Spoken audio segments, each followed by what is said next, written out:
pikku rikkeestä. HJK:lle jälleen vapari. Perovuo laittaa pallon nopeasti peliin. Sorsa. Savits ei lähde tilanteeseen. Sorsalta hieno pudotus. 1-1 maalintekijänä Joel Pohjanpalo. Kyllä Sebastian Sorsan tulo kentälle. Se on tuonut HJK:n hyökkäyspeliin aivan uuden ulottuvuuden. Ja näin 17-vuotias superjuniori on tehnyt ensimmäisen Veikkausliigamaalinsa. Vielä pääsee kuitenkin väliin. HJK riistää jälleen pallon keskialueella. Savits. Savitsin syöttö sisään boksiin. Pohjanpalo! Minuutissa 2 maalia.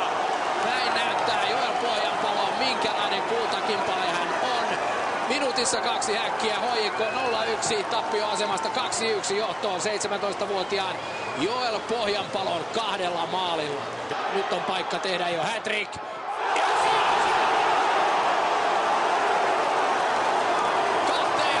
minuuttiin tekee tämä nuorukainen 3 maalia.